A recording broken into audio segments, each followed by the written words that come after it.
बोल न्यूज के साथ मैं हूं अफशीन कुरैशी और मैं हूं गौहर इशरात। हेडलाइंस आपने जानी, बुलेटिन का आगाज करें और सबसे पहले आपको बताएं पाकिस्तान का टीटीपी के महफूज ठिकानों के खिलाफ ऑपरेशन। तर्जमान दफ्तर खारजा का कहना है कि पाकिस्तान अफगानिस्तान की खुद मुख्तारी और इलाकाई सलामती को बहुत अहमियत देता है।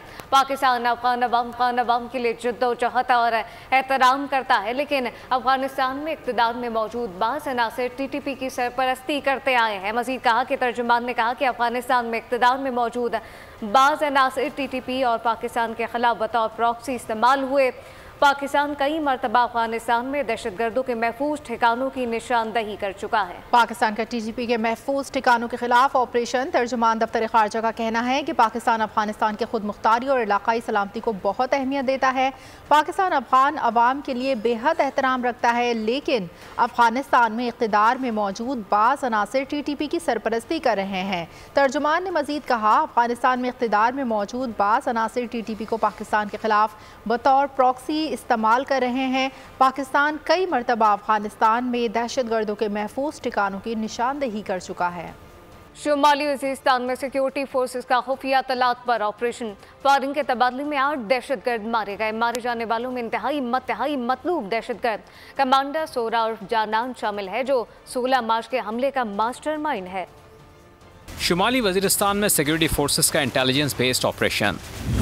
फायरिंग के तबादले में 8 दहशतगर्द मारे गए।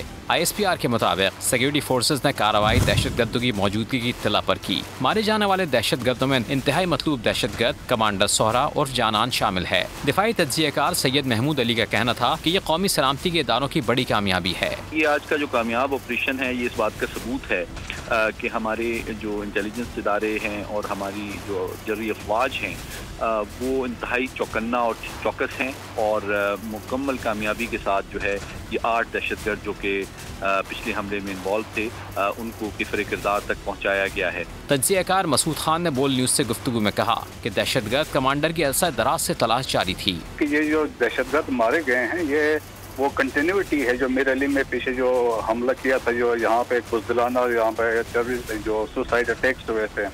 तो अफवाज पाकिस्तान डिटरमेंट है कि उन्होंने एटॉल कास्ट इसको ख़त्म करना, रिजॉल्व इसमें है, पुरअज़म है। गवर्नमेंट ऑफ पाकिस्तान भी इसमें पुरअज़म है। सोहरा और जानान 16 मार्च के हमले का मास्टरमाइंड भी था। पाकिस्तान में दहशतगर्दी का जरिया अफगान सरजमीन है। गुज़श्ता सालों में कई दहशतगर्दों के हमलों में अफगान तालिबान का हाथ सामने आया है। पाक फौज मुसलसल पड़ोसी मुल्क से होने वाली दहशतगर्दी से निपटने में मसरूफ़ अमल है। पाकिस्तान में बढ़ती दहशतगर्दी में अफगान सरजमीन का मुसलसल इस्तेमाल। अफवाज पाकिस्तान गुज़श्ता 2 दहाइयों से दहशतगर्दी के खिलाफ जंग में मसरूफ़ अमल है। सब पर यह बात आया है कि पाकिस्तान में होने वाली दहशतगर्दी की हालिया लहर को अफगानिस्तान की मुकम्मल हिमायत और मदद हासिल है। अफगान तालिबान की मदद और जदीद असलहे की फराहमी से दहशतगर्दों की जानिब से पाकिस्तान में दहशतगर्दी के वाक़यात में इजाफा देखने में आया है। पाकिस्तान में दहशतगर्दी के बढ़ते हुए वाक़यात में अफगानिस्तान से आए दहशतगर्दों के वाज़ेह शवाहिद मौजूद हैं। तमाम हक़ाइक़ इस बात की तरफ इशारा करते हैं कि अफगान अबूरी हुकूमत न सिर्फ दहशतगर्दों को मुसल्लह कर रही है, बल्कि दीगर दहशतगर्द तंजीमों के लिए महफूज रास्ता फराहम करने के साथ साथ पाकिस्तान में दहशतगर्दी के वाक़यात में मुलव्विस है। वज़ीर आज़म शहबाज शरीफ की शहीद कैप्टन अहमद बदर के घर आमद तलागंग में वालिद से मुलाकात की, जिन्होंने बेटी की शहादत पर फख्र का इजहार किया है। कहा कि लोग तो यूं ही मर जाते हैं, खुशी है कि बेटे को शहादत नसीब हुई। ये वो लोग हैं जो पूरी कौम की दुआओं के मुस्तहिक हैं और इज़्ज़त और एहतराम के मुस्तहिक हैं, और इंशाअल्लाह क़यामत तक ये कौम तारीख़ उनको याद रखेगी। मैं कर्नल साहब का हौसला, अल्लाह की रज़ा पर इनकी जो आज मैंने इस्तिकामत देखी है वो यकीनन वो बेमिसाल है। इस्तिकामत, सब्र को मैं देख कर मैं यकीन कीजिए कि बहुत मुतासर हुआ, और इनका बेटा कुरान करीम गवाह है कि जो शहीद हैं उनको मुर्दा मत कहो, ये ज़िंदा हैं। और इनको देखकर मुझे नहीं सबको ज़रूरत मिली है, सबको हौसला मिला है। और अभी जानिए IMF मिशन और माशी टीम के दरमियान इक्तिसादी मुज़ाकरात का फाइनल राउंड आज होगा। अफसरान की इस डिक्लेरेशन और सूबों के साथ भी आज मुज़ाकरात शेड्यूल हैं। वफ़द माशी टीम से हेल्थ एंड एजुकेशन और रेवेन्यू इक़दाम पर मुज़ाकरात करेगा। रियल स्टेट अफसरान के इस डिक्लेरेशन एंटी मनी लॉन्ड्रिंग पर भी मुज़ाकरात शेड्यूल हैं, जबकि अगर आज मुज़ाकरात मुकम्मल ना हुए तो मंगल को दूसरा दौर होगा।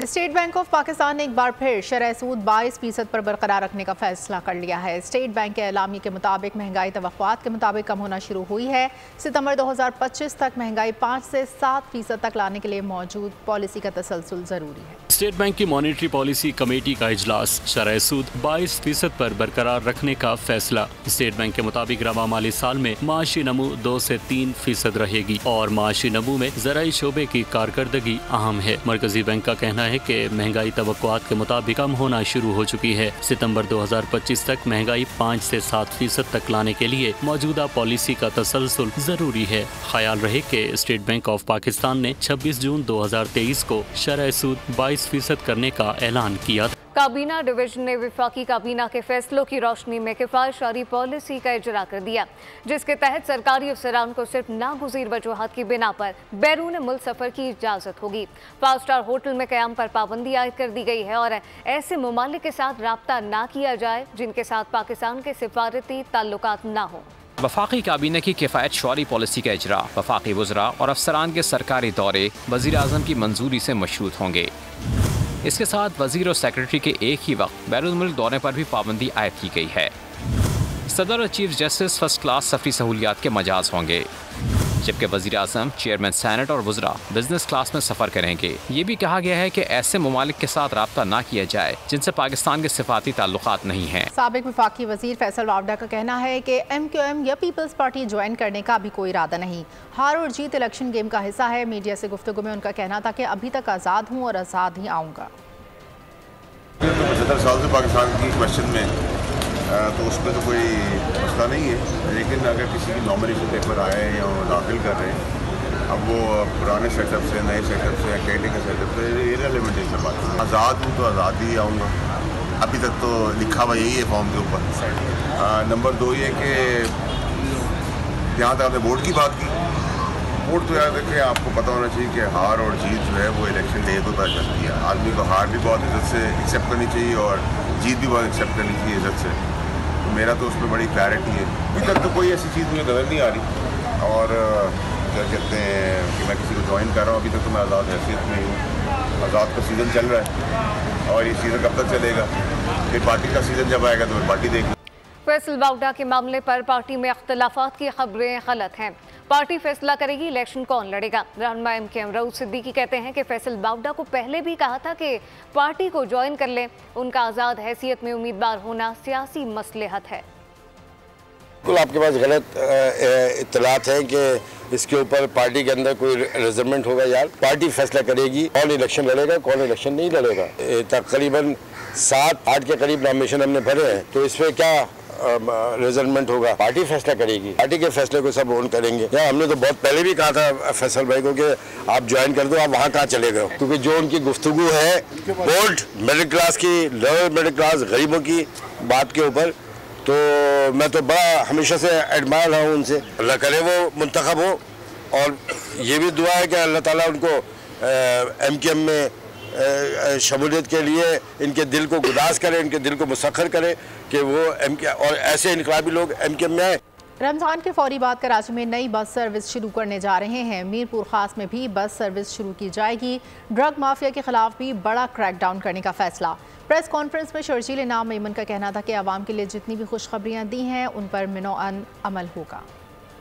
के फौरी बाद ट्रांसपोर्ट में जो जाम सादिक ब्रिज थी, येलो लाइन BRT की, उस पर काम शुरू होने जा रहा है, उसकी ग्राउंड ब्रेकिंग करने जा रहे हैं हम। मैं जितने भी मैंने बातें की हैं, चाहे वो मीरपुर ख़ास में बस सर्विस का मीरपुर ख़ास के लोगों को बस सर्विस की मुहैया करना हो, पाकिस्तान पीपल्स पार्टी की क़यादत की जानिब से, हुकूमत सिंध की जानिब से कराची और सिंध भर के आवाम के लिए ये तोहफ़े।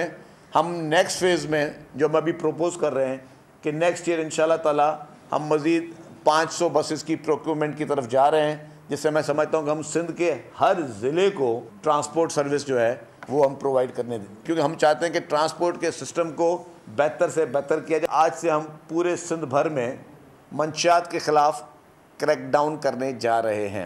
और जब मैंने ऐलान किया उसके बाद 2 दिन पहले ही एक्साइज टीम ने एक अच्छा कार्रवाई की। कोरंगी से उन्होंने मंशियात फरोशों को गिरफ़्तार किया। मंशियात उसमें चरस, आइस और इस तरह के क्रिस्टल जैसे नशे जो हैं वो उन्होंने रिकवर किए। आज के जितने भी ये खुशखबरियाँ सिंध की आवाम के लिए दी हैं, इंशाअल्लाह ताला इस पर मनोवन अमल होगा। एक शख्स कहता था खुदकुशी कर लूंगा, IMF के पास नहीं जाऊंगा। उसी शख्स ने सारी शराइत मानी। धरना IMF पर नहीं, अपनी कोताहियों पर देना चाहिए। शाजिया मरी कहती हैं कि इमदाद लेने में हर्ज नहीं, शराइत अपनी होनी चाहिए। IMF के पास जाना पड़ा तो जाएंगे। मुल्क इतना माशी खुद मुख्तार होना चाहिए कि किसी आलमी इदारे की ज़रूरत ना रहे। सामने धरना दे दिया। मैं कहती हूँ आपने ये धरना उस वक्त क्यों नहीं दिया जब आपके लीडर ने पहले कहा कि मैं खुदकुशी करूंगा और फिर वो लेटते चले गए IMF के सामने और सख्त तरीन शराइत उन्होंने मानी। तो मेरा ख्याल है कि धरना इनको अपनी खुद की कोताहियों पर देना चाहिए। पाकिस्तान माशी तौर पर इतना खुद मुख्तार और मजबूत होना चाहिए कि हमें किसी भी आलमी इदारे की मदद दरकार ना हो। लेकिन ऐसा वक्त आता है जब मुआशी एतबार से इतनी ताकत नहीं होती और हमें मदद लेनी पड़ती है, जिसमें कोई हर्ज नहीं है। हमें जो मदद लेनी है किसी भी आलमी इदारे से बशमूल IMF से, उस मदद की जो कंडीशंस हैं वो किस नौइयत की हैं ये देखना ज़रूरी है। कोशिश ये होनी चाहिए कि जो कंडीशंस अप्रूव हों उसमें पाकिस्तान की आवाम की जो प्रायोरिटीज़ हैं, बिलखसूस उस तबके की जो बहुत वल्नरेबल है मौशी तौर पर, उसके इंटरेस्ट को प्रोटेक्ट करना, उसको रिलीफ देने का जो अंसर है वो शामिल हो। पाकिस्तान तहरीक इंसाफ के बानी रुकन अकबर एस बाबर ने PTI के तमाम गैर मुल्की खुफिया बैंक अकाउंट्स की तहकीकात का मुतालबा कर दिया। PTI के तमाम गैर मुल्की खुफिया बैंक अकाउंट्स की तहकीकात का मुतालबा।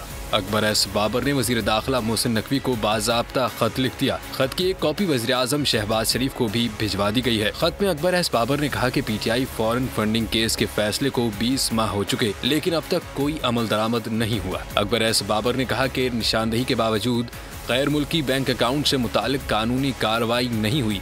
इन गैर मुल्की खुफिया बैंक अकाउंट्स का मुल्क दुश्मन कार्रवाइयों में इस्तेमाल होना खारिज अज इम्कान नहीं। भरपूर कानूनी कार्रवाई सामने नहीं आई जो परेशान कुन अमर है। पाकिस्तान में नई हुकूमत का क़याम। पाक ईरान ताल्लुकात मुस्तहकम बनाने पर काम शुरू। अप्रैल में ईरान से आला सतह का वफ़द पाकिस्तान आएगा। सिफारती ज़राए के मुताबिक वफ़द में 20 से 25 अहम ईरानी हुकाम और 2 से पाकिस्तान भी मुतवक्के है। इस दौरे से दोनों ममालिक के दरमियान आज़ादाना तिजारत का मुआहदा मुतवक्के है। सुप्रीम कोर्ट ने बलूचिस्तान के हल्का PB-50 किला अब्दुल्ला में दोबारा इंतखाबात का हुक्म दे दिया। इलेक्शन कमीशन का सिर्फ 6 पोलिंग स्टेशन पर दोबारा वोटिंग का हुक्म कलअदम करार दे दिया गया। चीफ जस्टिस का कहना था कि अदालत को बारीकियों में ना घसीटें, फरीक राजी हैं तो इलेक्शन दोबारा करा देते हैं। बलूचिस्तान का हल्का PB-50 किला अब्दुल्ला, सुप्रीम कोर्ट का दोबारा इंतखाबात का हुक्म।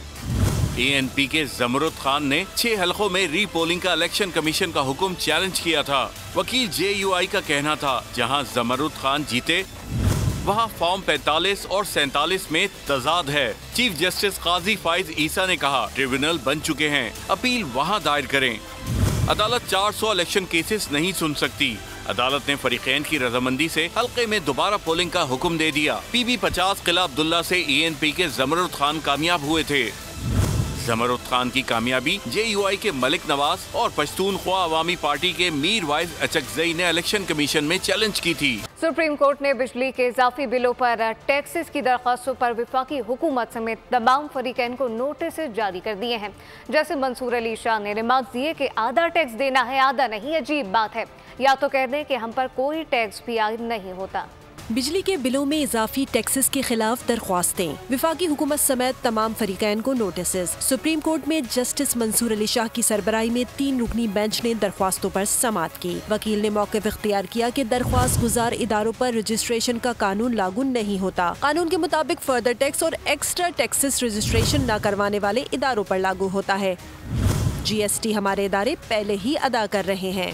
जस्टिस मंसूर अली शाह ने रिमार्क्स दिए कि आधा टैक्स देना है, आधा नहीं। अजीब बात है, आप या तो कहें हम पर कोई भी टैक्स नहीं लगता। अदालत ने तमाम फरीकैन को नोटिस जारी करते हुए समाअत 25 अप्रैल तक मुलतवी कर दी। पाकिस्तान सुपर लीग सीजन 9 में फातेह टीम चमचमाती ट्रॉफी के साथ 20 करोड़ पाकिस्तानी रुपए की हकदार भी होगी।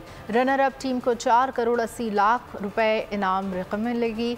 मेगा इवेंट में इनामात की भरमार। टूर्नामेंट के बेहतरीन खिलाड़ी को ट्रॉफी के साथ 40 लाख रुपए और बेहतरीन बल्लेबाज को 50 लाख रुपए इनाम मिलेगा।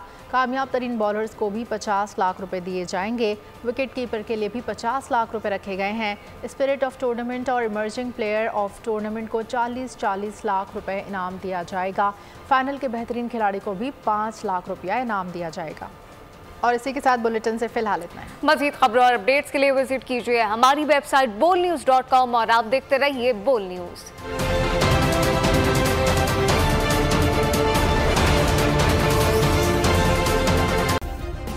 सब्सक्राइब करें और बेल दबाएं ताकि कोई खबर रह न जाए।